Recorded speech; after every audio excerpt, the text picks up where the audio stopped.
Hello students, आज हम लोग गॉस लॉ का जो कंटिन्यूएशन लेक्चर था जो हमने फोर्थ प्रॉपर्टी पढ़ी थी, जिसे हम लोग एक बार देखेंगे फिर से रिवर्स करके। फर्स्ट एप्लीकेशन था due to point charge. Second था due to infinite length of charge, plane charge को बोलते थे हम लोग, due to plane charge. Third हमने एस्फीयर के केस में पढ़ा था, एस्फीयर,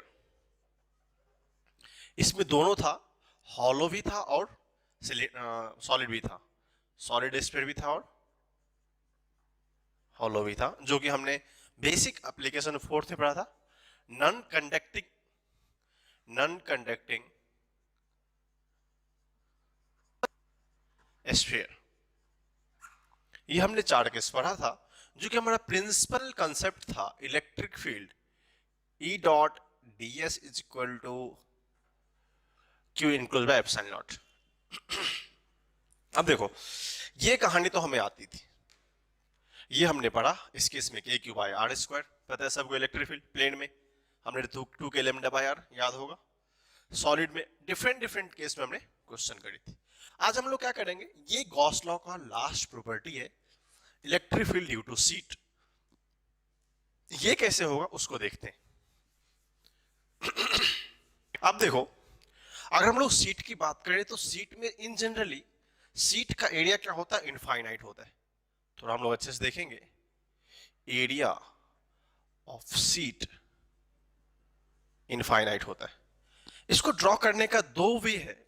फर्स्ट वे है कि मान लेते हैं कोई एक पर्टिकुलर क्रॉस सेक्शन होगा, ये इस तरह का होगा। आपका क्वेश्चन होगा सर, अगर इसका सीट का एरिया इनफाइनाइट है तो तुमको फाइनाइट दिख रहा है, बट इनफाइनाइट का मीनिंग होता है कि हम लोग छोटे से क्रॉस सेक्शन की बात कर रहे हैं। ये क्या होता है, ये उस पर्टिकुलर सीट का छोटा सा क्रॉस सेक्शन है। अब क्या है, हमारे लिए जम्पसन की बात है कि electric field vector in the direction of, इधर है हमारा एजम्पशन है। अगर हम इसको x मानते हैं, इसको y मानते हैं, तो इसको हम लोग बोल सकते हैं इलेक्ट्रिक फील्ड इन आई कैप। कंफ्यूजन नहीं है। चलिए, जब इलेक्ट्रिक फील्ड आई कैप है तो सबसे पहले बात आती है कि इलेक्ट्रिक फील्ड निकालने के लिए कंसेप्ट तो वही यूज होगा जो हम पहले पढ़े थे, E dot D S is equal to Q enclose by epsilon naught. अब यहाँ पे एक और कंसेप्ट आता है जिक्र हो करके, जो अगर आपको पता होगा, हमने सरफेस चार्ज डेंसिटी डिस्कस किया था। मैं थोड़ा सा और उसको एलिवेट करता हूं। सरफेस चार्ज डेंसिटी होता है charge by area is equal to sigma. अगर इस पे जो डेंसिटी है इस पर्टिकुलर प्लेट पे वो सिग्मा होगा, तो हम लोग लिख सकते हैं Q is equal to sigma into a, ये इसका चार्ज होगा। अब देखो, इलेक्ट्रिक फील्ड पता है और हमने ये तो पढ़ा ही है, क्या पढ़ा हमने, जो भी एरिया वेक्टर होता है किसी भी सरफेस का ऑलवेज क्या होता है, परपेंडिकुलर होता है। अब जब परपेंडिकुलर होगा तो बाहर ही बात किसकी, सिर्फ यहाँ पे कंसेप्ट लगाने की। चलो कंसेप्ट लगाएंगे, बट थोड़ा सा अलग तरीके से। अब क्या करते हैं, डीएस निकालना बहुत जरूरी है। डीएस कैसे लिखा, मान लेते हैं हमने यहां से एक क्रॉस सेक्शन जो कि सिलिंड्रिकल क्रॉस सेक्शन था, आइडेंटिकली देखेंगे तो हमने इस तरह का क्रॉस सेक्शन यहां से एलिमिनेट किया। अब ये हमारा क्रॉस सेक्शन जब एलिमिनेट होगा और ये एरिया है, मैं इसका एग्जांपल देता हूं। अगर सिंपली क्या करें, अगर ये सीट है, अगर ये सीट में इस पर्टिकुलर चीज को एंटर कर दूं, मैं इस चीज को मैं एंटर कर दूं, तो क्या होगा, ये कुछ साइड बाहर आ जाएंगे, कुछ साइड अंदर आ जाएंगे।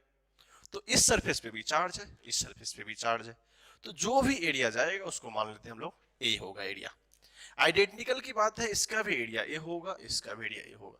अब रही बात एरिया की डायरेक्शन की, हमने क्या पढ़ा था, जो भी सरफेस होता है सरफेस के परपेंडिकुलर क्या होता है, एरिया होता है। तो मान लो ये हमारा एरिया वेक्टर का डायरेक्शन है, इसके लिए क्या है, this is the direction of area vector. Simply अगर देखना चाहे, अगर इस पॉइंट से चार्ज उधर जा रही है तो सीट का जो रिवर्स पार्ट होगा उस पर इलेक्ट्रिक फील्ड कितना होगा, वो पीछे होगा। क्योंकि अगर ये सीट का पार्ट था, यहां पे चार्ज है, यहां पे चार्ज है, तो इसका इलेक्ट्रिक फील्ड पॉजिटिव चार्ज क्या होगा, अवे फ्रॉम दिस। इस सरफेस पे इसका क्या होगा, अवे फ्रॉम दिस। तो दो फील्ड होंगे। अब देखो, अगर ये सिलिंड्रिकल क्रॉस सेक्शन इस तरह से पेनिट्रेट कर गया इस सीट में, तो इसके चार सरफेस होंगे। एक outward surface, this is second surface, this is upward surface, this is downward surface. तो मान लेते हैं कि एक वर्टिकल एरिया डायरेक्शन इधर भी होगा, this is ds is also there, ठीक है। अब कंसेप्ट क्या है, in case of this electric field and area vector का एंगल कितना है 90, तो इस केस में थीटा क्या है 90, कहां पे, जब वो परपेंडिकुलर होगा। अब हम लोग अप्लाई करेंगे इस कंसेप्ट को E डॉट ds। अब देखो सरफेस जितना होता है उतना हम लोग कंसेप्ट अप्लाई करेंगे। मान लेते हैं क्यू इनक्लोज्ड की बात हम लोग पहले कर लेते हैं। व्हाट इज क्यू इनक्लोज्ड, जो ये क्रॉस सेक्शन क्या करेगा, जितना चार्ज को कंटेन करेगा, अगर इसका सिग्मा दिया हुआ है तो मान लेते हैं यहाँ पे क्यू इनक्लोज कितना होगा, सिग्मा टाइम्स ऑफ ए। यहाँ पे तो कंफ्यूजन नहीं। चलो अब क्या है, अब आ गया तो हम लोग क्या करते हैं, निकालते हैं हर एक का इलेक्ट्रिक फील्ड। इसको मान लो सरफेस 1, इसको मान लो सरफेस 2, इसको मान लो सरफेस 3, इसको मान लो surface 4।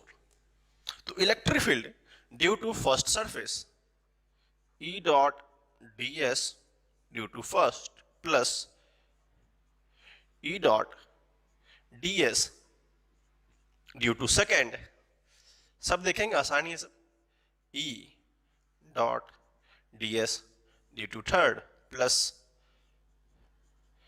E dot ds is equal to, ठीक है।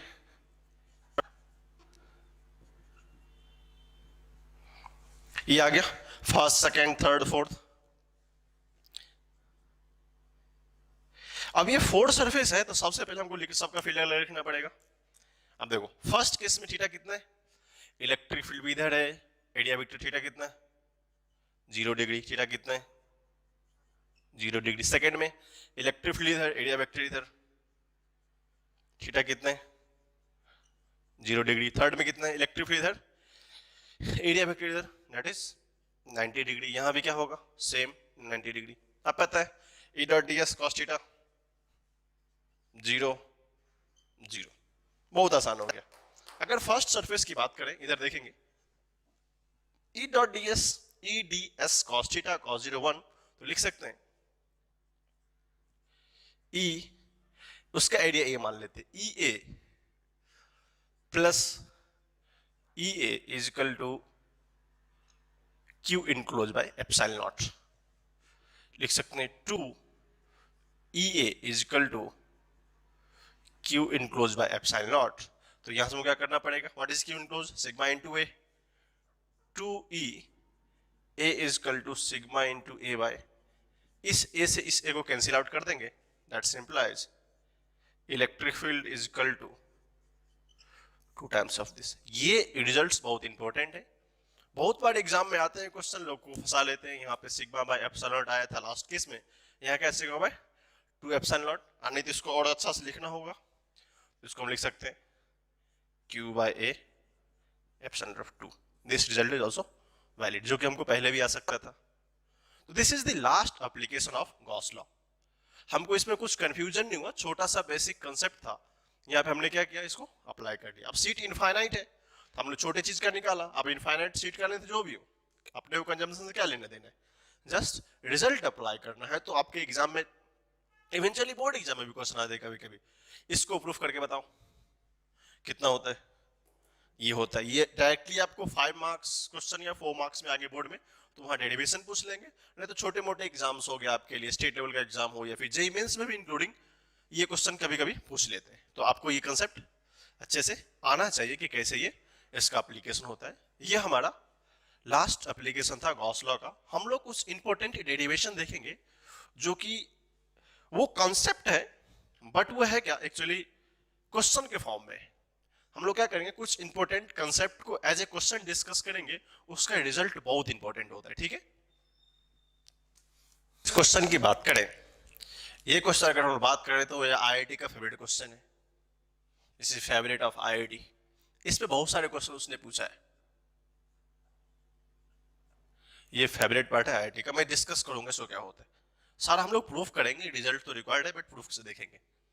मान लो कुछ सर्टेन लेंथ है जिसपे कुछ चार्ज रखा है, लेंथ फाइनाइट चार्ज लेंथ है, हमने इनफाइनाइट का गॉस लॉ से देखा था, बट ये एप्लीकेशन गॉस लॉ से भी कर सकते हैं सिलेंड्रिकल फॉर्म में, बट वो डेरिवेशन अपने एंट्रेंस एग्जाम के लिए उतना बेस्ट नहीं होता है, वो बोर्ड के लिए आते हैं, छोटे मोटे क्वेश्चंस होते हैं, उसमें कोई रिक्वायरमेंट नहीं है। अब देखो ये दिया है लेमडा, ये क्या दिया है लेमडा, लेमडा में सबको पता होगा चार्ज पर यूनिट लेंथ। यहां से किसी पॉइंट पी पे, यहां से किसी पॉइंट पी पे बोला है कि फील्ड निकालो। अगर इसका इंक्लाइनेशन आप देखना चाहेंगे, अगर ये एंगल अल्फा है, ये एंगल क्या दिया है अल्फा है, ये बीटा हो सकता है, ये हम लोग जनरल फॉर्म को रिलीज कर रहे हैं, इसलिए हम लोग क्या करते हैं सॉल्व करते हैं। इसका डेरिवेशन बहुत बार आईआईटी वाले ने प्रीवियस ईयर पूछा था। This is the IIT subjective question. ये क्या था एक्चुअली सब्जेक्टिव क्वेश्चन का था, प्रीवियस ईयर क्वेश्चन है ये, इस और इवेंट अर्ली 2000 का क्वेश्चन होगा। तो ऐसे क्वेश्चन बहुत पूछा करते थे। अब बोलोगे सर वो आप क्यों बता रहे हैं, क्योंकि जो भी लेट 90s के सब्जेक्टिव कॉन्सेप्ट है वो एक्चुअली बहुत डीप मीनिंग रखते हैं। आप अगर देखेंगे ना तो बहुत डीप मीनिंग होता है उसका। अगर वो डीप मीनिंग होता है तो इसको डीप मीनिंग होता है तो क्वेश्चन भी आते हैं, तो उसका कुछ कुछ सब्सिडरी पार्ट्स मेंस ने बहुत बार इस पे क्वेश्चन पूछा है। और एक सबसे फेवरेट क्वेश्चन आता है इनफाइनाइट लेंथ का कैसे निकालते हैं। हमको तो इनफाइनाइट का रिजल्ट पता है, बट उस इनफाइनाइट के रिजल्ट का डिफरेंशिएशन इंटीग्रेशंस वैल्यू से प्रूफ कैसे होता है वो आज हम देखेंगे। चलो मान लेते हैं ये डिस्टेंस d है, ठीक है। अगर हमको बोला है कि निकालने के लिए जब भी वेरिएबल थिंग्स हो तो हमारा सबसे फर्स्ट आइडिया होता है क्या करना चाहिए, किसी भी क्रॉस सेक्शन को छोटा सा क्रॉस सेक्शन करना चाहिए।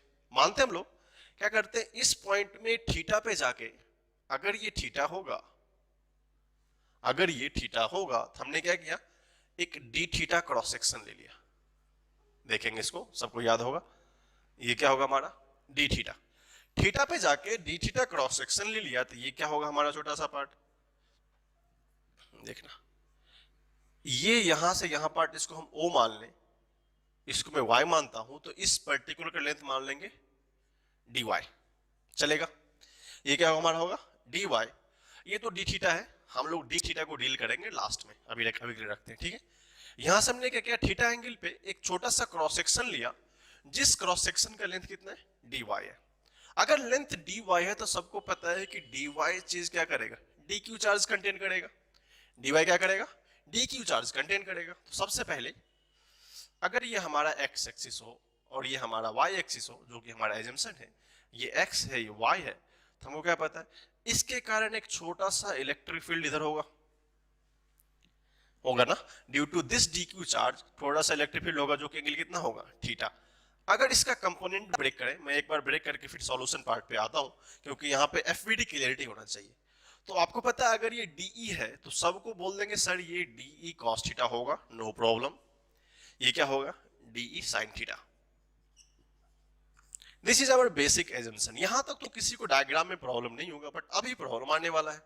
कैसे, अगर ये x एक्सिस इधर पॉजिटिव है तो दिस इज नेगेटिव, तो मान के चलना कि डायरेक्शन क्या है माइनस में।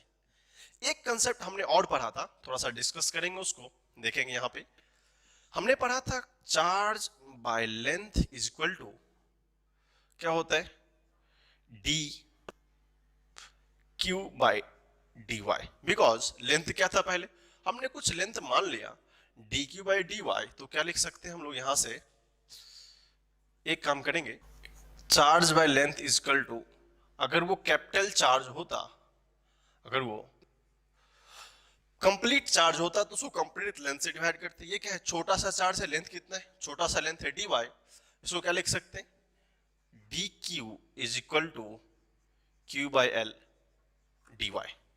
ये सबके लिए करेक्ट एस्पेक्ट है। अब देखो अब जब हम लोग क्यू वाई को याद करते हैं तो क्या होता है D Q is equal to lambda D Y. ये कंसेप्ट हमें बताना था कि चार्ज बाय लेंथ वही किसको इक्वेट करेंगे छोटे से चार्ज का छोटा सा लेंथ। लेंथ कितना था हमारा डी वाई लेंथ में कितना पट, ये तो क्या होता है ये लीनियर चार्ज डेंसिटी है।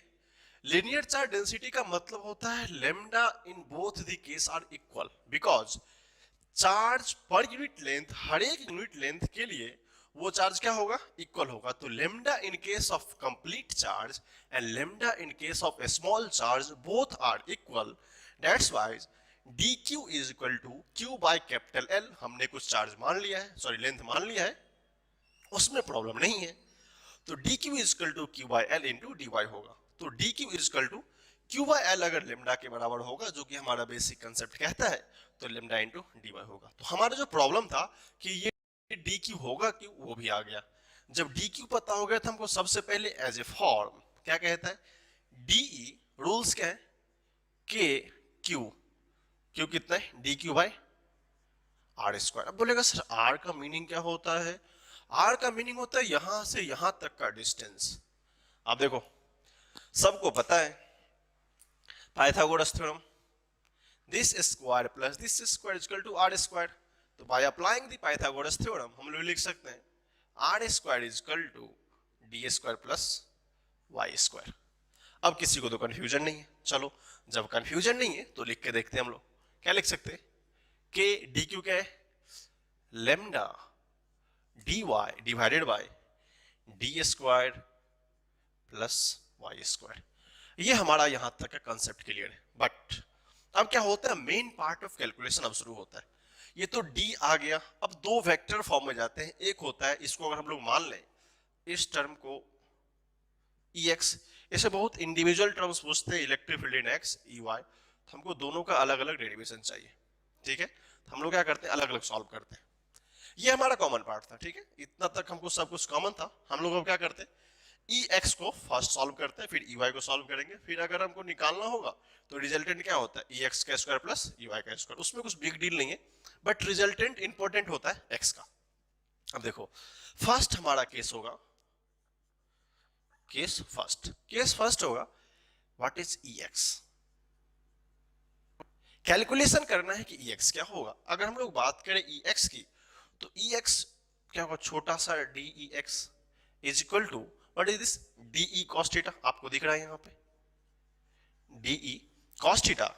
अब देखो D E cos theta what is D E, put कर दे के lambda D Y divided by D S D Y square plus Y square cos theta into D X. अब हम लोग जब भी वेरिएबल देखते हैं तो हमारे मन में एक ही चीज ख्याल आता है कि कभी कभी इंटीग्रेशन भी आता है। अब इंटीग्रेशन तो आ गया, but sir one thing is left. Yes sir, क्या लेफ्ट रह गया सर, लिमिट कैसे फाइंड करेंगे सर, यहाँ वेरिएबल थीटा है, यहाँ वाई है। तो सबसे पहले मिशन हमारा वन होगा कि सारे, एक मैथमेटिक्स का टर्म है वेरिएबल एंड सेपरेबल, अगर आप पढ़ेंगे इंटीग्रेशन तो वहां पे इसका बहुत रिक्वायर्ड होता है। हम लोग क्या करते हैं, सबसे पहले सारे रिजल्ट को स्क्रूटनाइज करते हैं, इसका मतलब लिखना शुरू करते हैं। अब देखो डायग्राम को देखेंगे और फिर रिजल्ट्स देखेंगे कैसे अप्लाई करते हैं। सिंस अगर ये ट्रायंगल होगा, देखेंगे अगर ये ट्रायंगल होगा तो इस ट्रायंगल में किसी को प्रॉब्लम नहीं हो तो हम लोग क्या लिख सकते हैं, मैं यहां लिख देता हूं tan थीटा। आप लोग लिखेंगे इसको कॉपी के राइट साइड में लिखेंगे, जो कि एक पार्ट होता है, जिससे मान लो ये हमारा कॉपी है, करेक्ट ना। हम लोग यहाँ डेरिवेशन कर रहे हैं, जो शॉर्ट पार्ट होता है वहां पे हम लोग इसको इस रिजल्ट को लिखेंगे, जो कि रिक्वायरमेंट है। कभी कभी सब्स्टिट्यूट करने के लिए इसका वैल्यू हम यहाँ कैसे डालते हैं। ठीक है, तो ये हमारा रिजल्ट का पार्ट है, इसको आप लोग राइट साइड में लिखेंगे। अब देखो tan थीटा की बात करें तो क्या करते हैं, y बाई डी लिख सकते हैं। जब y बाई डी होगा तो क्या लिख सकते हैं, y is equal to D tan theta. Clear है, ठीक है सर। अब क्या करो, इसको एक बार डिफरेंशिएट कर दो, किसके रिस्पेक्ट में, थीटा रिस्पेक्ट में। D Y by D theta is equal to D sec square theta. बोलोगे सर कैसे, tan थीटा का डिफरेंशिएशन क्या होता है, सेक स्क्वायर थीटा, आपको पता ही होगा उतना। फिर यहां से क्या लिख सकते हैं, dy is equal to D sec square theta D theta. अब मेरे को एक आइडिया मिल गया, हाँ सर एक बात तो बात है कि हमारे पास दो रिजल्ट्स आया, एक रिजल्ट ये, दूसरा रिजल्ट ये। बोलोगे कैसे, अगर y वेरिएबल है d तो फिक्स है, y क्या होता है वेरी करता है, बट d क्या है, फिक्स है। तो एक काम करते हैं, यहां पर हम लोग क्या करते हैं, d की y की जगह पे पुट करते हैं वो वैल्यू, और dy की जगह पे ये वैल्यू पुट करते हैं, फिर देखते हैं क्या कॉन्सेप्ट आता है। ठीक है, अब देखो अगर हम लोग पुट करेंगे तो यहां से हमारा लॉजिक कहता है integration of dEx is equal to integration of k lambda what is dy। dy का मीनिंग है d sec square theta d theta, d sec square theta D theta into एक कॉस थीटा अपना बचा हुआ है, ठीक है। नीचे कितना है डी स्क्वायर प्लस, और वाई स्क्वायर की बात करें तो d square tan square theta होगा, that is called d square tan square theta. अब यहां पर आ गया, फिर थोड़ा सा हम लोग सॉल्व कर लेते हैं, देखेंगे बहुत इंपॉर्टेंट कंसेप्ट था यहां पे, मैं फिर से रिपीट करता हूं। देखेंगे हमने क्या किया, के लेमडा डीवाई था तो के लेमडा की जगह पे तो लेमडा रहेगा, डीवाई में क्या पुट कर दिया D sec square theta D theta into cos theta अपना बचा रहेगा एज इट इज, फिर डी स्क्वायर प्लस वाई की जगह क्या पुट कर दिया D tan theta, D square tan square theta हो गया। अब देखो यहां से थोड़ा अगर इसको यूटिलाइज करें तो क्या लिख सकते हैं K lambda D sec square theta cos theta D theta divided by, अगर यहां से डी स्क्वायर कॉमन करें तो 1 प्लस टेन स्क्वायर थीटा लिख सकते हैं। अब सबको पता है 1 plus tan square theta is equal to sec square theta,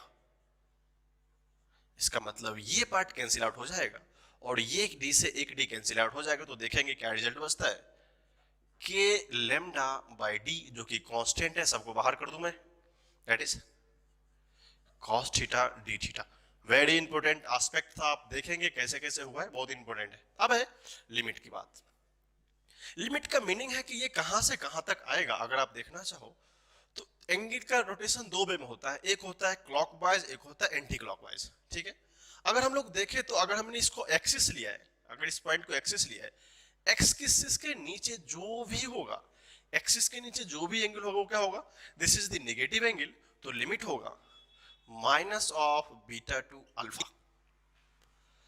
अब हमारे लिए कुछ खुशी की बात है कि ये सबसे आसान फॉर्म है, तो ये हमारा डी ई एक्स क्या हो जाएगा, एक रिजल्ट ऑफ ई एक्स हो जाएगा। अब कंफ्यूजन नहीं है, तो क्या हो गया ई एक्स इज इक्वल टू के lambda by D in the form of cos का इंटीग्रेशन साइन थीटा। बहुत लोग कंफ्यूज होते हैं, कॉस का डिफरेंशिएशन माइनस साइन थीटा होता है, करेक्ट है, that is minus of beta alpha. अगर इसको आप पुट करेंगे तो मैं एक स्टेप कर देता हूं, K lambda by D sign alpha minus of sine minus beta. सबको पता है sine minus theta minus sine theta होता है, तो यहां से E X is equal to के lambda by D sign alpha minus of sine beta हो जाएगा, तो रिजल्ट अपना हो जाएगा K lambda by D sign alpha plus sign beta. Very very important proof. जो बच्चे जेई का प्रिपरेशन कर रहे हैं, जिनका भी जेई है, उनको इस एस्पेक्ट को ये डेरिवेशन अच्छे से आना चाहिए। अगर आपको नया लगे तो फिर से देखेंगे इसको स्टॉप करके हर एक पॉइंट पे कि कहां पे ये रुक रहा है, नहीं तो आपको कंफ्यूजन होगा कि आप किधर से सॉल्व करना था, किधर से हमने कर दिया है। इसमें एक इंपॉर्टेंट पॉइंट ये है, अगर आपको मैं बताना चाहूं, हमको कंसेप्ट बहुत क्लियरिटी के साथ आती है। अब ई एक्स का मीनिंग क्या है कि एग्जैक्टली इलेक्ट्रिक फील्ड यहां पे due to this finite length ये होगा। हम लोग इसका एप्लीकेशन देखेंगे, बट प्रूफ बहुत इंपॉर्टेंट है, क्योंकि मेंस और एडवांस लेवल के एग्जाम में आपसे छोटे क्वेश्चंस पूछेंगे नहीं, पूछेंगे तो थोड़ा सा डिफिकल्ट लेवल से पूछेंगे, और जब डिफिकल्ट पूछेंगे तो वही integration, differentiation, what is alpha, what is beta, इस तरह का सेंस आएगा। तो हमने क्या किया, इन केस ऑफ फर्स्ट में ई एक्स को निकाल के देखा है, क्या क्या हमने ई एक्स को निकाल के देखा है। सिमिलरली हम लोग क्या करेंगे, ई वाई भी निकालेंगे। तो पहले आप क्या कीजिए, इस केस फर्स्ट का रिजल्ट लिख लीजिए ई एक्स का, फिर हम लोग ई वाई निकालेंगे। लिखिए, करेंगे थोड़ा सा स्मार्ट तरीके से, हमने भी पढ़ा था, जस्ट आपको याद होगा। इसको लिखना चाहें k d Q by Y square plus d square, this is k q by r square, electric field का है। बट अब क्या कैलकुलेशन करना है, केस टू, केस टू है, किसको फाइंड करना है, ई वाई। मैं चाहूं तो इसको सिमिलरली लिख सकता हूं, सारा कंसेप्ट सेम होगा, फिर भी मैं डेरिवेशन फिर से कर रहा हूं, आपको पता चले होता क्या। अब देखो ई वाई का मीनिंग क्या होगा, D E Y. D E Y की बात करें, इक्वल टू वन कंसेप्ट क्या है भाई, माइनस है, माइनस लगाना जरूरी है, क्यों, डी ई साइन थीटा। अब देखो डी ई साइन थीटा है, तो what is the D E, put करो, लिमिट डाल देते हैं पहले, फिर कैलकुलेशन, ठीक है। लिमिट डाल दिया, इंडिकेशन डाल दिया, माइनस है तो माइनस को बाहर निकालो पहले। What is d? K d q divided by Y square plus T square sine theta. अब आपके लिए बहुत मैं सुविधा कर सकता हूं कि अब मैं इतना तो सॉल्व नहीं करूंगा ना, D Q by D Q. Last में क्या रिजल्ट वाला था? के लेमडा, सॉल्व आपको याद है, माइनस ऑफ के डी क्यू के लिखना है अपने को, याद है ना, लेमडा डी वाई, याद आया आपको? फिर से वही कहानी, sine theta divided by Y square plus T square. फिर से क्या करेंगे पता है आपको? डी वाई पुट करेंगे, फिर से ये पार्ट कैंसिल होता जाएगा। अगर अब मैं कर देता हूं फिर से देखेंगे, अगर minus of K lambda D Y हो जाएगा D sec square theta sine theta D theta divided by, अगर मैं निकालूं डी स्क्वायर 1 प्लस, मैं पुट कर देता हूं यहीं पे, ठीक है, y की जगह पे d tan theta 1 plus tan square theta, फिर से पता है आपको 1 plus tan squared sec square theta, ये कैंसिल हो जाएगा, एक डी से एक डी कैंसिल हो जाएगा, फिर क्या बचा? Minus of K lambda by D integration of sine theta D theta. Correct है? अब देखो, अगर इसको हम लोग देखें, लिमिट पुट करना बहुत जरूरी है। फिर से लिमिट क्या है लिख देते हैं, माइनस बीटा टू अल्फा, ये क्या हमारा हो जाएगा? Actually integration of e y. इसको सॉल्यूशन करते हैं, देखते हैं इधर आके, e y is equal to के lambda by d minus sine a, cosine का इंटीग्रेशन माइनस कॉस होता है, आपको पता ही होगा। लिमिट क्या है? Minus beta to alpha. अब देखो, अगर इस माइनस को यहां से हटाना भी चाहे, माइनस माइनस प्लस कर देंगे तो कोई बात नहीं, कर देते हैं, चलो। K lambda by d cos alpha minus of cos minus beta, ठीक है, क्या होगा? K lambda by d cos alpha minus cos beta, this is E y. अब एक क्वेश्चन होता है, क्वेश्चन एराइज होता है कि हाँ ई एक्स और ई वाई का रिजल्ट है सर, वहां पे प्लस था यहाँ माइनस आ गया। आप कहीं कहीं बुक में देखेंगे तो कॉस बीटा माइनस अल्फा दिया होता है, बुक में दिया होता है कॉस बीटा माइनस अल्फा। अब देखो बीटा माइनस अल्फा इसलिए दिया होता है बिकॉज हमने क्या किया, लिमिट की रूल को फॉलो करिए। आपको अगर थोड़ा सा डिफरेंशिएशन और इंटीग्रेशन पढ़े होंगे, जिनको आता होगा उनको देखेंगे, जब भी लिमिट इंटरचेंज होता है तो साइन क्या होता है? माइनस आ जाता है। अब ऑलरेडी सी बात है, तो जो भी फील्ड होगा, जो डाउनवर्ड फील्ड है, उसमें मेन कंपोनेंट बीटा का होता है, लेकिन हम लोग यहाँ पे सिर्फ मॉड को कंसीडर करते हैं, इसलिए इस फॉर्म में। अब देखो को मिला बीटा माइनस 1, अब मैं थोड़ा सा कलाकारी करके बताऊंगा आपको, इसको मैं क्या ऐसे लिख सकता हूं, minus of K lambda by d cos beta minus cos alpha. कोई प्रॉब्लम है क्या? नहीं, बोलो क्यों प्रॉब्लम नहीं है? क्योंकि ऑलरेडी ये साइन निगेटिव रिप्रेजेंट कर रहे हैं, तो वो क्या करते हैं, इस साइन को निगेटिव रिप्रेजेंट कराने के बदले क्या करते हैं, इस साइन को बाहर निकाल देते हैं। तो बीटा माइनस अल्फा का एजम्पशन ये होगा क्या है, ये निगेटिव। बट जो एग्जैक्टली मैथमेटिक्स कहता है, मैथमेटिक्स का रूल जो डिस्क्राइब करता है, रिजल्ट ये यहाँ माइनस आएगा, यहाँ माइनस आएगा, ठीक है। आप ये रिमेंबर करो, ये रिमेंबर करने में थोड़ा सा प्रॉब्लम है, कभी यहाँ माइनस कभी यहाँ माइनस, कंफ्यूजन होता है ना, ये याद रखो। ऑलवेज करेक्ट, मैथमेटिक्स ऑलवेज हमको करेक्ट राह दिखाती है, याद करना थोड़ा सा मुश्किल होता है, फिर भी दो रिजल्ट को देखेंगे। ये दोनों रिजल्ट बहुत इंपॉर्टेंट है, क्योंकि बहुत बार क्वेश्चन एग्जाम में एज रिजल्ट पे भी आ जाते हैं। आपको तो कभी कभी रिजल्ट ही पूछ देंगे। अगर आप एम्स का पेपर देखेंगे जो पहले प्रीलिम्स हुआ करता था एआईपीएमटी वाले का, इसमें इस कांसेप्ट में बहुत सारे क्वेश्चन पूछे उसने, ठीक है। हम लोग देखते हैं, ये हमारा दोनों डेरिवेशन था, हर एक टर्म को अच्छे से लिखेंगे। ये केस यहाँ भी रिपीट हो रहा है, ठीक है, तो आप यहाँ भी यूज कर लो या भी यहाँ भी यूज कर सकते, ठीक है। इसको अच्छे से लिखिए, फिर हम लोग कुछ क्वेश्चन से सीखने की कोशिश करते हैं इसका यूटिलाइजेशन क्या है। देखो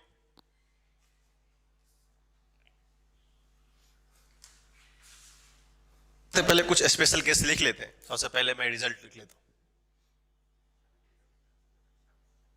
मैं बात करूं रिजल्ट में फर्स्ट क्या आया था अपना, Ex इजकल टू के लेमडा बाई डी। डी क्या था उसका परपेंडिकुलर डिस्टेंस, याद रखेंगे हमेशा हमको क्या लेना है, परपेंडिकुलर डिस्टेंस लेना है जो कि वहां से उसको एग्जैक्टली काउंटर कर सके, बिकॉज वो आना रिक्वायरमेंट है, ठीक है। K lambda by D sign alpha plus sign beta, ये हमारा एक्स डायरेक्शन का था। Similarly E y equal to के लेमडा बाई डी, तो हमने क्या लिखा था पहले, cos alpha minus cos beta. दो तीन केस बहुत फ्रीक्वेंटली आते हैं इस रिजल्ट को अगर देखना चाहे तो। फर्स्ट केस में क्या होता है, for semi infinite length, for semi infinite length में क्या होगा। अब सेमी इनफाइनाइट लेंथ का मतलब क्या होता है, चलो देखना शुरू करते हैं। ये पॉइंट हमारा P है, ये हमारा O है। अगर ये यहां तक इन्फिनिटी था तो नीचे क्या है, यहां है ही नहीं। इसका मतलब हमें दो चीज कंक्लूड करना होगा। अब देखो इनफाइनाइट का मतलब मैं एग्जांपल बताया था, जैसे मान लो मैं यहां खड़ा हूं, हमको किसी सर्टेन इंक्लिनेशन पे देखना है, क्या होगा, ये हमारा हेड का हॉरिजॉन्टल पोजीशन है, यहां से अगर नीचे देखने तो डाउनवर्ड हो जाएगा, अगर ऊपर देखो क्या होगा, अपवर्ड हो जाएगा। बट अगर ये एग्जैक्टली इनफाइनाइट हो तो देखते क्या होगा, इस तरह का एग्जैक्ट सरफेस हो जाता है, क्या होगा, यहां से एक एंगल ये 90 डिग्री बन जाता है। आपको याद रखेंगे जब भी किसी पॉइंट P से, सिंपल सी बात है ना, अगर हाई बिल्डिंग देखो तो क्या होता है, पूरा सरफेस इस हॉरिजॉन्टल से 90 डिग्री पे आ जाता है। सर तो नहीं कर सकते, बट एग्जैक्टली पोजीशन क्या होता है, this angle should be 90। This angle मतलब फर्स्ट एंगल क्या था, alpha is equal to 90 degree. But what is beta, ये क्या रहा है, हॉरिजॉन्टल लाइन को क्लोज कर रहा है, अप्रोच का, इसका मतलब बीटा इज इक्वल टू 0। अब आपके लिए सबसे अच्छी बात है, क्या निकालना है, फर्स्ट केस Ex 2, इसका लेमडा मान लेना, कुछ नया रिक्वायर्ड नहीं, प्लस प्लस, ये मैं रिजल्ट बता रहा हूं और ये रिजल्ट पूछते रहते हैं एग्जाम में, इसलिए याद रखेंगे। के लेमडा बाई डी, ये डिस्टेंस डी है, k lambda by d, what is sine 90 1, what is sine beta 0, something else, k lambda by d, this is the Ex। Similarly अगर हम लोग Ey निकालना चाहें, फॉर्मूला क्या होता है पता है, k lambda by d cos alpha minus beta. Alpha कितना है 90, बीटा कितना है 0, चलो 0 है, ओके, अल्फा 90 तो minus of K lambda by D. आप बोलोगे सर ये कैसे हो गया, ये कैसे आ गया सर, पता नहीं चला, ओके टेंशन क्या लेते हैं, एक्स में क्या है दिस, वाई में क्या है, तब तो इसका रिजल्ट इधर होगा। देखना क्या पूछा है, अगर इसका रिजल्ट माइनस आ गया, कंफ्यूजन हो गया सर माइनस कहां से आ गया, सिंपल मान लो इसको एक्स एक्सिस, इसको वाई एक्सिस, हमने क्या किया था, ऊपर पॉजिटिव नीचे नेगेटिव। अगर इस पॉइंट का फील्ड होगा तो ऐसा ही होगा ना, ऊपर तो आने ऊपर का पार्ट चाहिए नहीं, तो इधर का तो फील्ड होना चाहिए, इसलिए क्या ये, this is E y, this is E x. हमारे लिए ई निकालना बहुत आसान है, this square plus this square, मैं लिख ही देता हूं, what is e net, e x का square plus e y square हो जाएगा, √2 के लेमडा बाई डी। बहुत सॉल्व करना, अगर आप फॉर्मूला याद करोगे तो फंस गए तुम, तब भाई तुम कोई बचा नहीं सकता। अगर आपको ये डेरिवेशन पता है, इस डेरिवेशन से आप ई नेट निकालो, फॉर्मूला याद, बहुत सारे लोग क्या करते हैं फॉर्मूला याद करके चलाते हैं, सर इसका ये होता है उसका वो होता है, इसलिए मैंने पूरा डेरिवेशन फिर से बताया, ठीक है। तो √2 के डी बाई, सॉरी के लेमडा बाई डी, ये हमारा फर्स्ट केस था। अब देखो सेकंड केस करते हैं, केस 2। केस 2 मतलब क्या करते, अब ये सेमी इनफाइनाइट था, फाइनाइट के लिए करते थे, इनफाइनाइट के लिए 4 इनफाइनाइट लेंथ। अब इनफाइनाइट लेंथ की बात हुई है तो भाई क्या होगा, यहां से इधर भी इन्फिनिटी, इधर भी इन्फिनिटी, ये कोई हमारा पॉइंट P है। अब देखो अगर ये लेमडा है, दोनों साइड इन्फिनिटी है, इसका मीनिंग होता है कि टी इनफाइनाइट जाएगा आगे, ठीक है। ये O है, ये D है, तो सबको पता होना चाहिए कि किसी पॉइंट को देखने के लिए अगर ऊपर भी इन्फिनिटी नीचे भी infinity, that is 90, that is also 90। अब लॉजिक ये है, अल्फा का वैल्यू 90, इसका भी 90। अब हम लोग एक चीज और ऐड कर सकते हैं, हमने यहाँ पे जब 0 पुट किया तो साइन में ऑलरेडी हम लोग साइन मेंशन कर चुके हैं। एक कॉन्सेप्ट यहाँ बहुत सारे लोग कंफ्यूजन कर जाते हैं, मैं बताता हूँ लॉजिकली क्या होता है। मैं यहां से बात करूं, ये लेमडा है, ये बहुत इंपॉर्टेंट कंसेप्ट है, देखेंगे, क्योंकि बहुत सारे लोग यहाँ पे गलती करके आ जाते हैं। गलती ये होता है कि वो लोग साइन कन्वेंशन दो बार यूज कर लेते हैं। हम लोग पूछेंगे अगर यहां से इजकल टू अल्फा 90 है तो बीटा क्या होगा, 90 होगा या -90 होगा। क्वेश्चन ये होता है। क्यों सर, आपने तो बताया था, आपने तो यही बताया था ना कि सर अगर वो 90 होता है क्लॉकवाइज नीचे देते हैं नेगेटिव होता है। बट सर एक बात याद रखेंगे, आपका जो एजम्पशन था वो करेक्ट तभी हो सकता है जब आपने डेरिवेशन में साइन कंजम्पशन नहीं लिया। क्या आप ऑलरेडी डेरिवेशन में माइनस बीटा टू अल्फा करके ये डेरिवेशन हमने लाया था? याद रखेंगे, बहुत इंपॉर्टेंट पॉइंट है।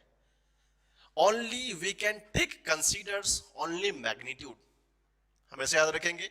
हमने इस पॉइंट के डेरिवेशन में क्या किया है, अल्फा और बीटा का साइन ऑलरेडी कंसीडर कर लिया। जब साइन ऑलरेडी कंसीडर कर लिया, दोबारा साइन लेने का कोई मतलब नहीं होता। तो यहां से क्या होगा, अल्फा भी 90 बीटा भी 90। फिर से क्या है, आसान बात है, निकालो। क्या पूछा है, ई एक्स फॉर्मूला पता है, k lambda by D sin 91 sin beta 91, 1 + 1 2, 2 के lambda by d, this is E x. कितना आसान है, फनी है। देखो ई वाई, अब बोलोगे सर ई वाई क्या होना, अल्फा अल्फा 90 नथिंग 0, देख लो इनिट। अब क्या जीरो मतलब क्या होता है, सिर्फ इधर ही तो रहेगा। बोलोगे सर जीरो कैसे होगा, देख इसका फील्ड इधर, इसका फील्ड इधर, इस दोनों का y कंपोनेंट कैंसिल आउट हो जाएगा, but x component cancel out नहीं होगा। इसलिए क्या हुआ, सिर्फ इनेट इधर बचेगा। What is इनेट? बहुत ही आसान क्वेश्चन है, बट लोग को फंसा लेते हैं अच्छे से। और ये क्वेश्चन बहुत बार आया है। इस दोनों क्वेश्चन का अगर प्रीवियस ईयर पलट के देखोगे कहीं पे, चाहे तुम जो भी एग्जाम ले लो, नीट हो, मेडिकल हो, मेंस हो, आईआईटी हो, हर एक जगह पे क्वेश्चन आया ऐसा वाला। इनफाइनाइट है, सेमी इनफाइनाइट है, अब इसको थोड़ा सा कल्ट करके दे देगा, टेढ़ा दे देगा, आगे दे देगा, कोई फर्क नहीं पड़ता। इसमें बहुत सारे क्वेश्चन करेंगे आप, आपको सीट में देखेंगे बहुत सारे क्वेश्चन इसी कंसेप्ट मिलेगा। जस्ट एक चीज यहां पे मैं 2-3 बार मेंशन कर देता हूं, 3 पॉइंट इंपॉर्टेंट है, डी, अल्फा एंड बीटा। हमको सबसे पहले डी ढूंढने आना चाहिए। बोलो सर डी तो दिया होता है, बट उसका भी लॉजिक होता है उसको भी सोचने का। अल्फा बीटा, हम एक पॉइंट डिस्कस किए थे यहाँ पे कि अल्फा बीटा का साइन ऑलरेडी कंसीडर्ड है, इसलिए हम लोग कभी भी अल्फा बीटा का साइन कंसीडर नहीं करेंगे। Number 1 point. जो डी की बात है, डी ऑलवेज उस पॉइंट चार्ज से या भी लाइन चार्ज से परपेंडिकुलर डिस्टेंस होगा। मैं मान लूं, चलो एक लाइन चार्ज ये है, हमने क्या किया, ये डी डिस्टेंस ले लिया।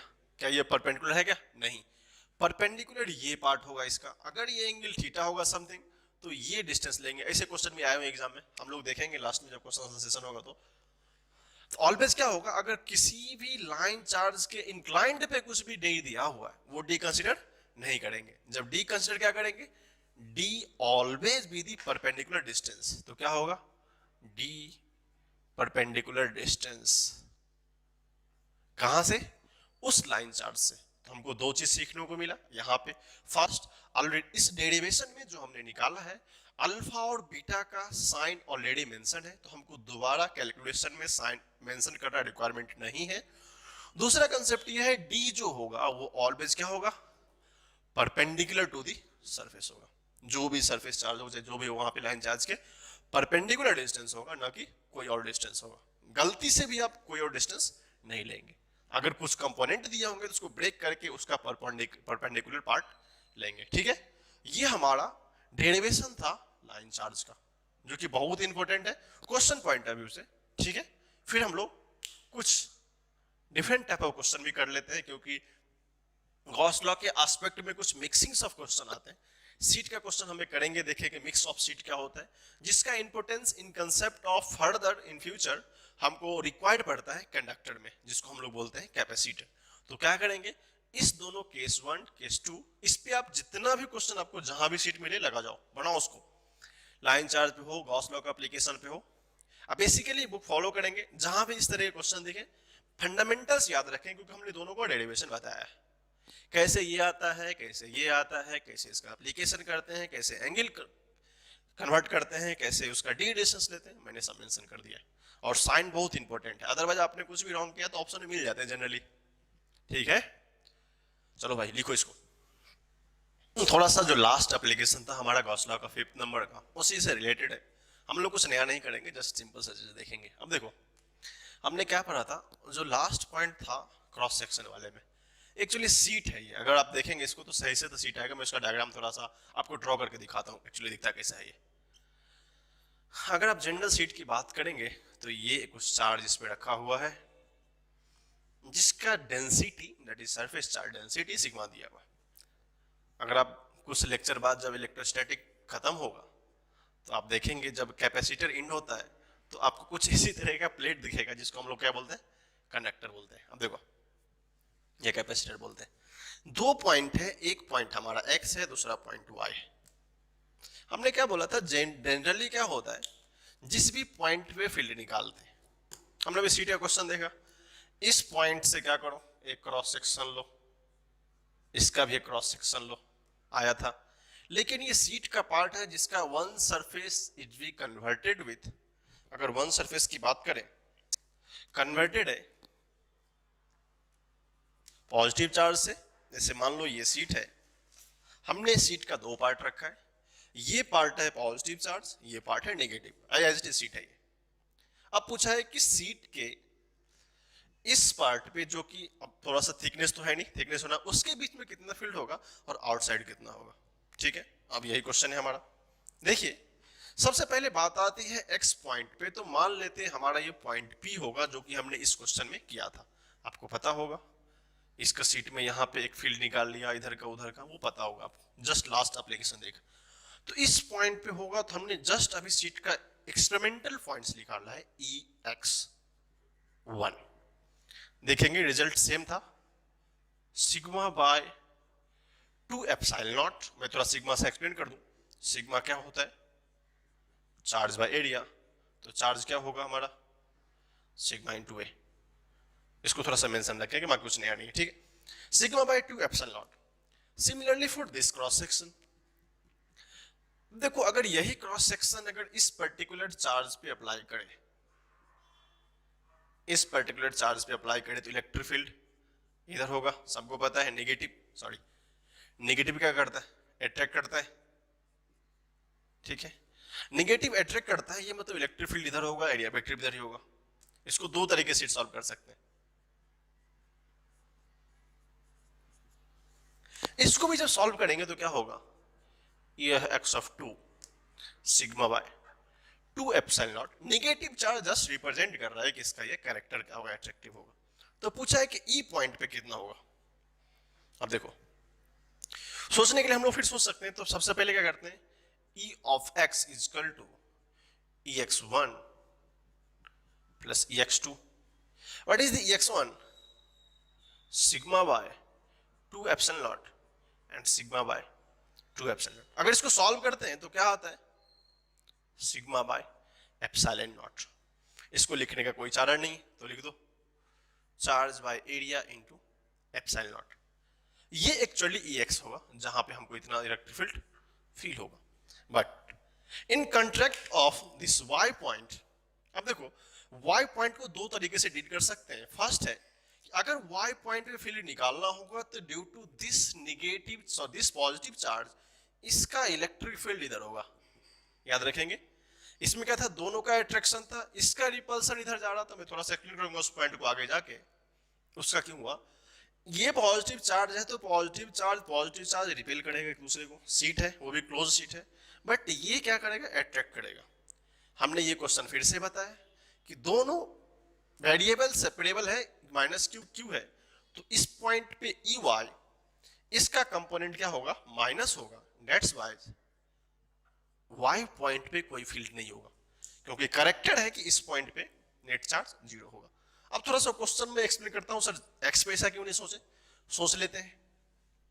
अगर हमको एक्स पे कोई पॉजिटिव चार्ज होता, ये क्या हुआ, एक्स का क्यू बाय एप्सिलॉन नॉट या sigma by epsilon naught into A, ये वाला भूल गए हम लोग।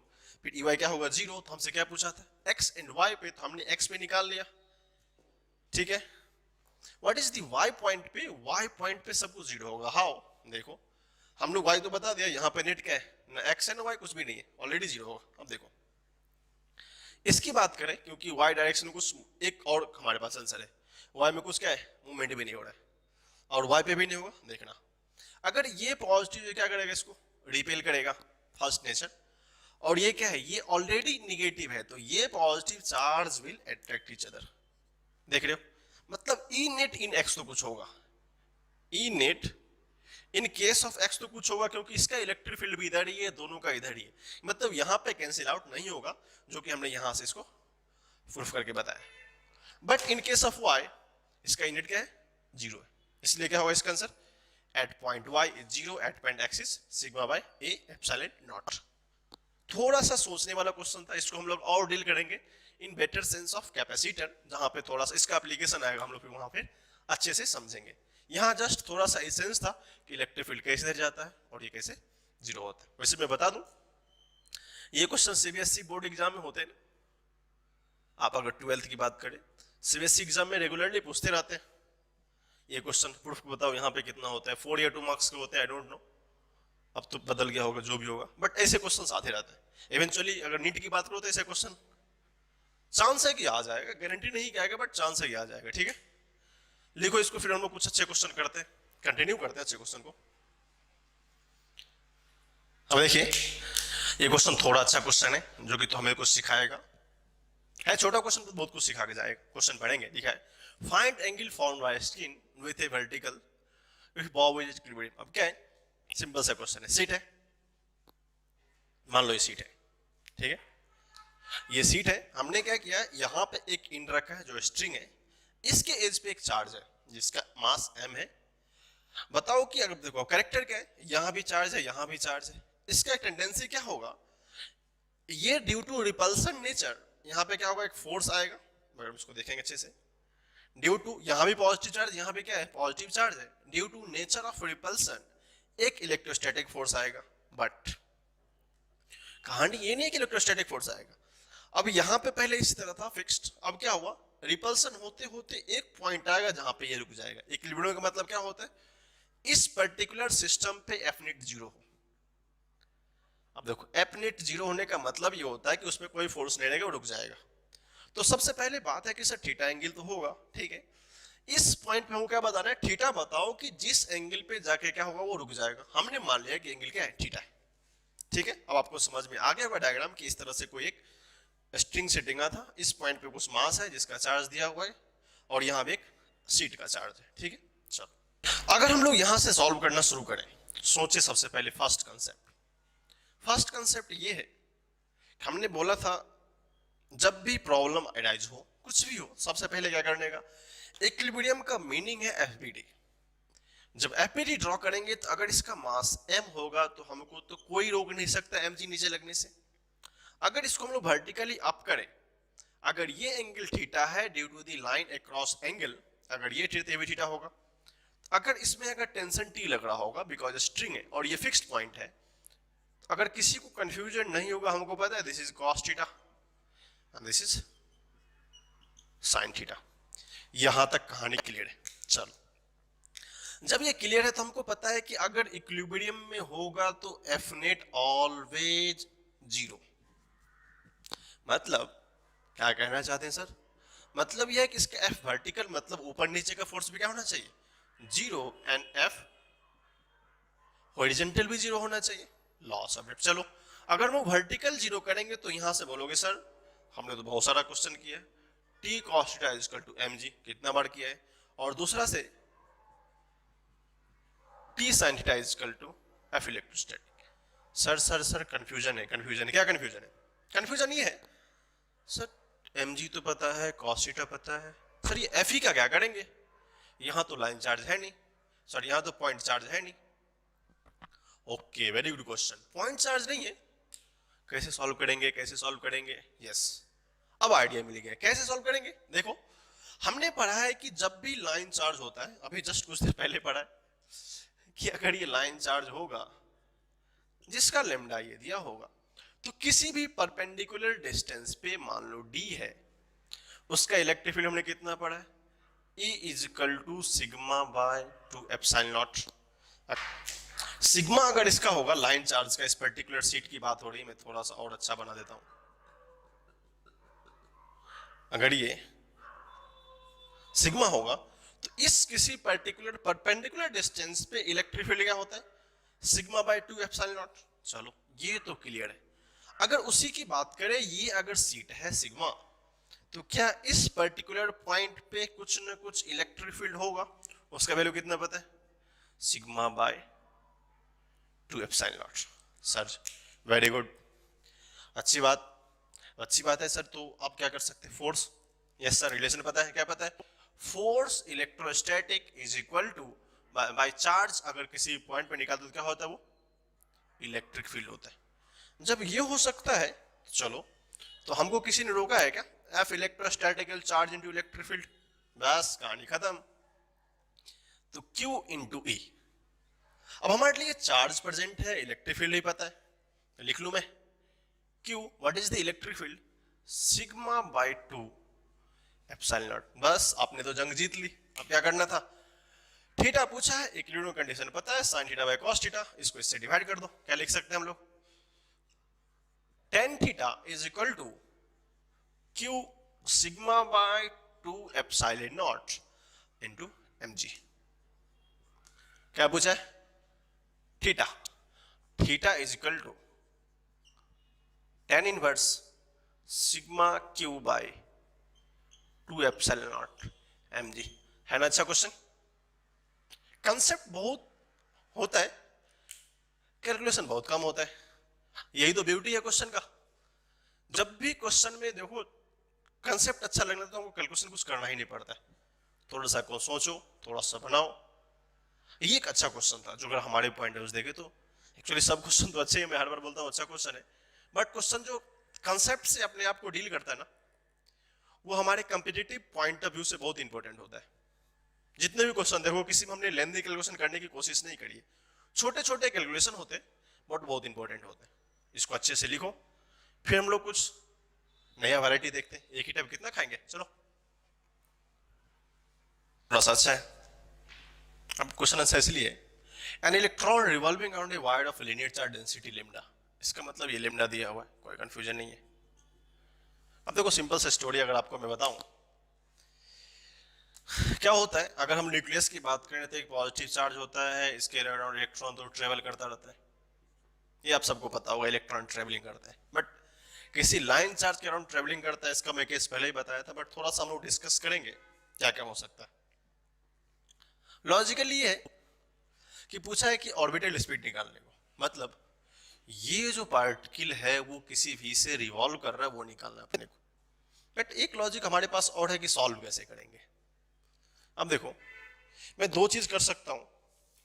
पहले, अगर ये लॉन्ग वायर है, हमको दिख नहीं रहा कहां तक जा रहा है, मान लेंगे इन्फिनिटी है, मैं केस डिस्कस कर चुका हूं, आपको पता होगा इस पॉइंट पे इलेक्ट्रिक फील्ड कितना होता है। अब क्या, अगर ये हम लोग एजम्पशन क्या था हमारा, एक्स एंड वाई में तो कुछ होगा नहीं, ड्यू टू सिमेट्री कट जाएगा। फॉर्मूला क्या था, याद है सबको?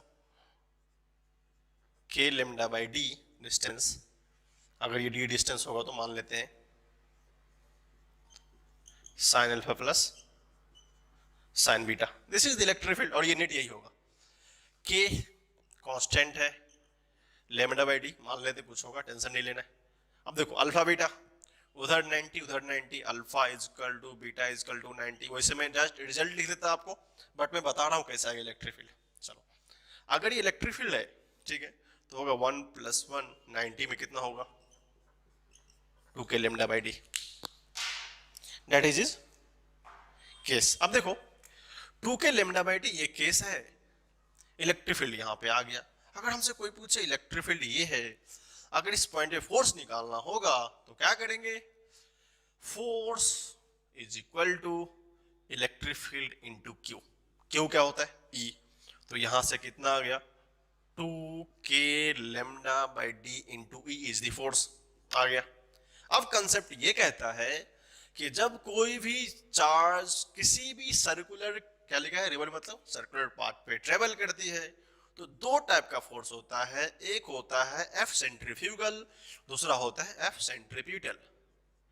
ठीक है, अगर ये कोई वेलोसिटी v से जाएगी तो कॉन्सेप्ट क्या कहता है, F centrifugal must be compile with F centripetal. तो एफ सेंट्रीपिटल की बात होती है तो हम लोग क्या बोलते हैं, m v square by r. R की बात क्या चल रही है यहाँ पे, आर का वैल्यू डी है तो डी लिख दो, खत्म। अगर ये सर्कुलर मोशन इवॉल्व करेगा तो ये क्या होगा, उस पर्टिकुलर सेंट्रीफ्यूगल फोर्स के बराबर होगा जो कि उससे आउट लग रहा था। पता है सेंट्रीपिटल इनसाइड लगती है, ये आउटसाइड लगती है। ये तभी तक इसके अराउंड में रिवॉल्व करेगा जब तक कि इस पे नेट फोर्स क्या हो, जीरो नहीं हो। तो सिंपल हो गया, व्हाट इज एफ सेंट्रीफ्यूगल, अब तो काम करेगा ये। This is like F centrifugal, तो लिख दो m v square by d, sorry m v square by d is equal to what is 2k lambda e by d. Very easy one. इस d को जाना होगा और क्या कुछ कर सकते, क्या नहीं कर सकते। क्या लिख सकते हैं, v square is equal to 2k lambda e by m, तो v क्या होगा, रूट अंडर, सिंपल क्वेश्चन। तो हमको यहां से क्या मिला, अगर ये चीज आता था हमें तो लोग बोलेंगे सर यहां फोर्स कैसे निकालेंगे, इसको नहीं पता उसको नहीं पता। कंसेप्ट भाई इधर है। कभी लोग को कंफ्यूजन होता है इधर कैसे करेंगे उधर कैसे करेंगे, बहुत ही आसान है, बट कंसेप्ट आपको आना चाहिए। हमने जितना भी क्वेश्चन किया है, एक भी क्वेश्चन में आपको लगे नहीं कि सर डिफरेंट आ रहा है कुछ, सब वही का वही है, वही गॉस लॉ। अब मैं इसको गॉस लॉ से कैसे कनेक्ट करता, ये एप्लीकेशन हमने वहीं से सीखा है। जो इलेक्ट्रिक फील्ड की कहानी थी चार्ज वाले सीट पे, हमने तो वहीं से सीखा है। लाइन चार्ज अभी डिराइव किया था लास्ट में, जो कि इंपॉर्टेंट होता है। हमने इतने क्वेश्चन को भी कंसंट्रेट करके इसलिए बताया क्योंकि जितने डिफरेंट टाइप्स ऑफ क्वेश्चन हो सकते हैं, मोटो उसको कन्वर्ट करना है या क्या होता है कवर अप करना है, ठीक है। तो आई होप आपको ये क्वेश्चन अच्छे समझ में आया होगा। रिजल्ट को लिखिए, आंसर को लिख लीजिए, रिजल्ट तो है ये भी। और आप एक चीज याद रखेंगे, प्रोसेस ऑलवेज इंपॉर्टेंट होता है। आप किसी भी एग्जाम में बैठ के देखेंगे ना, आईआईटी हो, मेंस हो, मेडिकल हो, इवेंचुअली जो भी एग्जाम, इवेंचुअली 12th लेवल का भी ले लो, अगर आपके पास थोड़ी भी इनसिक्योरिटी है कि सर ये कैसे आ रहा है कैसे नहीं आ रहा है, तब मेहनत करना पड़ेगा आपको। अच्छे से मेहनत करेंगे तभी आप ओवरकम कर पाएंगे। हमने एक भी चीज ऐसी चीज डिलीवर नहीं करी है कि जो से लगे कि नहीं सर ये कहां नहीं आ गया। सब कुछ छोटी छोटी चीज है, अगर इस छोटे छोटी चीज को आप गैदर करेंगे तो बड़ा चीज आपको समझ में आएगा, ठीक है। इसको लिखिए, फिर हम लोग एक और डिफरेंट टाइप्स ऑफ क्वेश्चन करते हैं, फिर देखते हैं। ये क्वेश्चन थोड़ा सा हमारे लिए चैलेंजिंग है, हम लोग सोचे थोड़ा सा। क्वेश्चन क्या है, find q enclose in terms of rho. अब क्या एक स्फीयर है, स्फीयर मतलब आपको सबको पता होगा वॉल्यूम चार्ज डिस्ट्रीब्यूशन, जिसका रेडियस r है। बोला क्यू इनक्लोज बताओ। इनक्लोज का मतलब होता है कि भाई किसी डिस्टेंस पे एक छोटा सा क्रॉस सेक्शन तू काट को ले। जब छोटा सा क्रॉस सेक्शन कट करेंगे, ठीक है, हमने क्या किया, आर पे जाके एक डी आर क्रॉस सेक्शन लिया, इसका मतलब ये जो थिकनेस होगा वो क्या होगा, हमारा डी आर होगा। अब कॉन्सेप्ट यहां से राइज होता है, हमने पढ़ा क्या है देखेंगे अच्छे से। अगर हम लोग वॉल्यूम एंड चार्ज डिस्ट्रीब्यूशन की बात करें तो रो इज इक्वल टू छोटा सा चार्ज बाय छोटा सा वॉल्यूम। चार्ज तो पता नहीं है स्फीयर के फॉर्म में, तो क्या लिख सकते हैं, D Q is equal to rho d v. अब कंफ्यूजन है कि छोटा सा वॉल्यूम कैसे होगा। सबको पता है कि एरिया क्या होता है स्फीयर का, ds। अगर रेडियस r हो तो 4 pi into r square area होता है। और सबको पता है अगर वॉल्यूम लिखना होगा तो ds को अगर पर्टिकुलर लेंथ से मल्टीप्लाई कर दे, ds means area into length, वो क्या होता है, वॉल्यूम हो जाता है। 4 pi r square d square is the volume. अब हमारे लिए अच्छी बात ये है, इंडिकेशन फिर से आ गया कि ठीक है, इंडिकेशन फिर से आ गया तो हमको क्यू इनक्लोज पूछा है। शुरू करते हैं अपनी कहानी। वंडरफुल इंडिकेशन, सिंपल लॉजिक क्या है, put it, what is the value, rho दिया क्या है, रो नॉट आर, डीवी कितना है 4 pi r square D R, बहुत डीप दिख रहा है सबको। चलो क्या क्या कांस्टेंट है, रो नॉट 4 पाई, कांस्टेंट को बाहर निकाल लो। अब ये क्या है, थोड़ा सा अच्छे से लिख लेते हैं हम लोग, डी क्यू, क्यू इनक्लोज को जीरो मान लेते हैं पहले, तो लास्ट में क्या होगा हमारा, वो क्यू इनक्लोज हो जाएगा। तो इंडिकेशन क्या बचेगा फाइनली, क्यू इनक्लोज। लॉजिक है कि सर हाँ कैसे करना है, गुड। रो नॉट पाई 4 बाहर करेंगे, R3 DR आ गया क्या, चलो आ गया। अब लिमिट की बात है, कहां शुरू होगा, जीरो, जाना कहाँ तक है, इंक्लूज मतलब क्या है, वो अंदर होना चाहिए, बाहर की बात नहीं चल रही है, 0 टू आर जाएंगे। एक लॉजिक और है, अगर अपने को वेरिएबल रखना है, अगर अपने को वेरिएबल रखना है मतलब टिल सरफेस तक तो कैपिटल आर पुट करेंगे, लेकिन हम लोग क्या करते हैं, थोड़ा सा इसमें ट्विस्ट रखते हैं, इसको हम लोग मान लेते हैं आर डैश, कुछ नियर नहीं है, आर डैश का मतलब यहां मैं थोड़ा सा क्लियर कर दूं, r dash is less than r, r dash कुछ भी वैल्यू हो सकता है बट वो लेस देन आर होगा, ठीक है, वह बात करेंगे, कोई बात नहीं। दैट इज क्यू इनक्लोज्ड, अब तो सबसे आसान है इंटीग्रेशन करना, 4 pi epsilon naught r 4/4 0 to r dash, इस 4 को जाना होगा यहां से, क्या बचा, pi rho naught r dash to the power 4, simple size आ गया। कंडीशन क्या है, r dash less than r, if मान लेते हैं अगर कंप्लीट चार्ज पूछे r dash is equal to r, कोई फर्क नहीं पड़ता, लिख लो, तो q enclosed is equal to row epsilon naught r to the power 4, ये भी करेक्ट। तो कभी भी हमसे पूछे इनक्लोज का मीनिंग क्या होता है, भाई आर डैश तो कुछ भी चलेगा कि 0 से बड़ा होगा और एक कैपिटल आर से छोटा होगा, उसके बीच में जो भी चार्ज हो पुट करो वहां तक हमको मिल जाएगा, ये डिफरेंशियल पार्ट है, इसलिए हमको यह वेरिएबल फॉर्म में आ गया। बड़ा मजेदार क्वेश्चन है, एक और इस पे कहते हैं, इसी के कंटिन्यूशन है, इसको आप समझ में आ गया, कुछ नया था नहीं इसमें, ये मैं डिस्कस कर चुका हूं वहां पे स्फीयर वाले में, कैसे वॉल्यूम लेते हैं, कैसे एरिया लेते हैं, ठीक है। पहले लिखो इसको, इसको अच्छे से लिखो, फिर हम लोग इसी का क्वेश्चन करते हैं, थोड़ा सा और क्या कर सकते हैं इसमें, और क्या पूछ सकते हैं, जब क्यू इनक्लोज आ ही गए, ठीक है, तो हम लोग क्या करते हैं, in previous case find electric field, find electric field inside the sphere. अब देखो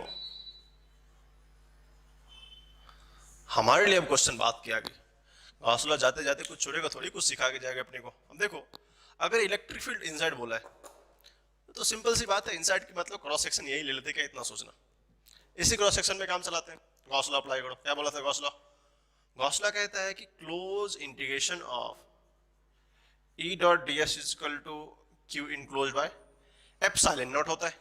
चलो भाई सर कंफ्यूजन है, कोई कंफ्यूजन नहीं भाई, क्या बताया था, स्फीयर का गॉसियन सरफेस स्फीयर ही होता है, जब स्फीयर होगा तो पता है एरिया वेक्टर इधर, इलेक्ट्रिक फील्ड वेक्टर इधर, इधर का मतलब ऐसा नहीं 180 पे, एरिया वेक्टर भी इधर, इलेक्ट्रिक फील्ड वेक्टर भी इधर, एंगल कितना है 0, एंगल हो गया हमारा 0, ये मैं 1000 बार बता चुका, अब इतना कंफ्यूजन नहीं होना चाहिए, क्या है, तो मान लो एरिया वेक्टर को ds ही रहने दो इनटू cos 1, कंफ्यूजन क्या है, इस पर्टिकुलर क्रॉस सेक्शन का ds कितना था 4 पाई r स्क्वायर, पुट करेंगे next, what is q enclose, pi rho naught r4, अंदर की बात है तो अंदर ही रखते हैं, ठीक है, सीक्रेट है, ठीक है, e ds pi epsilon not r dash 4 हमने मान लिया है, r डैश का मान r पे ही मान लो ना, चलो अगर r क्रॉस r तक ही मानते हैं, ठीक है, r4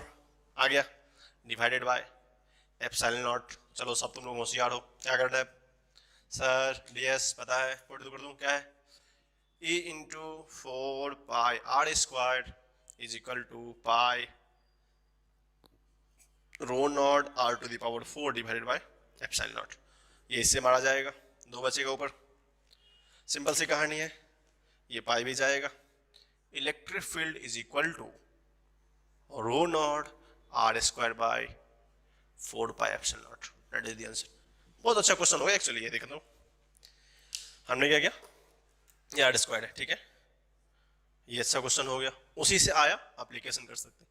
अब देखो इस तरह क्वेश्चन बताने का लॉजिक क्या होता है, आपको तो समझ में आ ही गया होगा कि क्वेश्चन बताने का पर्पस क्या है, लेकिन ऐसे क्वेश्चन अगर आप कभी एडवांस का क्वेश्चन देखा करो, अगर आप एडवांस का क्वेश्चन देखो तो वहां पे क्या होता है, इंटरकनेक्टेड क्वेश्चन बहुत आते हैं, इंटरकनेक्टेड मतलब अगर आपने मान लो एक कंप्रीहेंशन बेस्ड क्वेश्चन आ गया, कंप्रीहेंशन बेस्ड क्वेश्चन आ गया जहां पे क्या है, ये भी रिक्वायर्ड है ये भी रिक्वायर्ड है, तो वहां पे क्या कर सकते हैं, वन थिंग कर सकते हैं, क्या, अगर फर्स्ट क्वेश्चन के रिजल्ट को किसी सेकंड क्वेश्चन के रिजल्ट में अप्लाई करने के बाद कुछ क्वेश्चन पूछता है, वो होता है कंजक्शंस होते हैं, जहां पे हमको आसानी से मिल जाता है। अगर मैं सिंगल पार्ट ये क्वेश्चन होता तो हमको क्या मिलता, 4 मार्क्स के लिए एटलीस्ट 5 to 6 मिनट इन्वेस्ट करने पड़ते। बट यही क्वेश्चन 5 मिनट इधर दिया मैंने, 2 मिनट एमएक्स में लगा, 7 मिनट में हमें 8 मार्क्स मिल रहे।